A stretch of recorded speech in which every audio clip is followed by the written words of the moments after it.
So the Nevada State Democratic Party has implemented this rule, which supposedly they say is optional, but there's already been some confusion about this non-disclosure agreement that they're asking volunteers who will be volunteering and helping, work through the caucus process tomorrow during Nevada's caucus, because there's already somebody that said that they resigned as one of the caucus volunteers in Nevada because I guess there was some confusion according to the Nevada Democratic Party that this person didn't need to sign the NDA and that it's optional for all volunteers. This person, however, was given the impression that they needed to sign it. They didn't feel comfortable doing that, so they resigned from their volunteer job or their volunteer duties, I should say, at the Nevada Democratic Caucus. And I saw this point made on Twitter by this lawyer that it does seem kind of unconstitutional to ask people volunteering at these caucuses to sign these NDAs to not be able to talk to the media in any capacity because it is a public forum, it is a public process. The caucus, process, it's held in public buildings, all these different things. So again, it just looks really shady on the part of the Nevada Democratic Party, especially implementing this like right before it happens. And again, they're saying it's optional, but there's already been some confusion. Like I said, people have already resigned over being forced to sign this NDA. And what are they trying to hide? Are they trying to make it so people, working in the caucuses, if they see something fishy, something shady going on, whatever it may be, that they're not able to report it? I definitely am of the perspective that sunshine is the best disinfectant.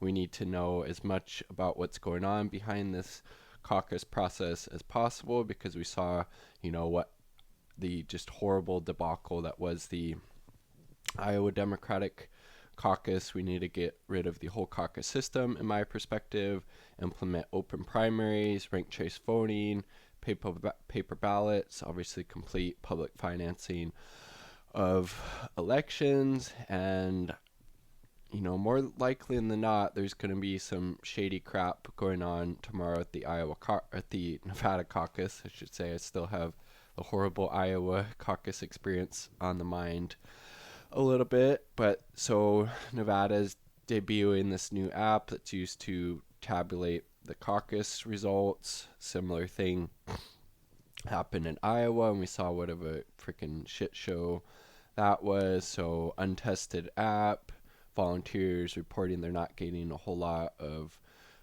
training, and then we have this NDA and just all of this shady stuff going on. It just does not paint a pretty picture of the Democratic Party being able to handle their own, primary,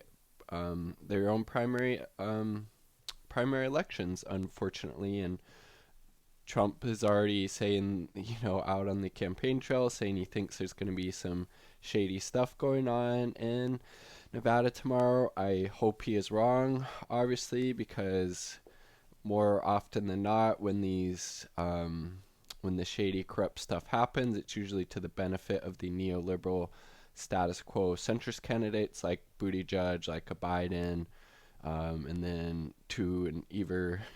especially to a greater extent lately, Elizabeth Warren. And again, all the other candidates except Bernie Sanders were willing to have these superdelegates overturn the will of the people at a brokered convention.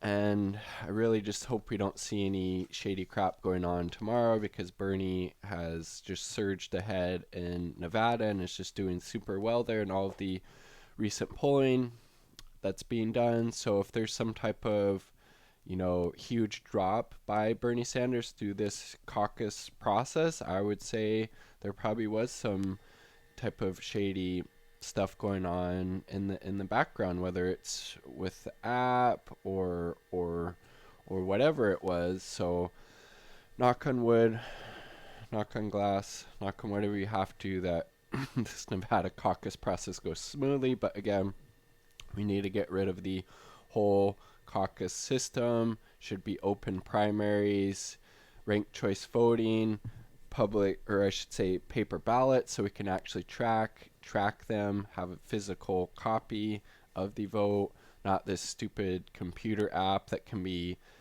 manipulated and have the numbers hacked very, very easily. So, but again, we need to, if you're a Bernie supporter, we still need to act like he's 20 points down in every state and every contest, because we see what the establishment and what the status quo forces and managers are willing to do to try to cheat him out of the nomination, like letting the superdelegates overturn the will of the people, even Elizabeth Warren. Just super, super sad and disappointing. But again, Bernie was the only one who said no. These superdelegates should not to get to decide who's president. It should be whoever the people supported the most, and it's going to be Bernie Sanders, but they're going to try to take it away from him. That's why we need to make sure he wins by as huge of margins as possible, so there's not as much of a chance, at least, for them to steal the nomination from him. So Bernie 2020, not me, us. Peace. Much love.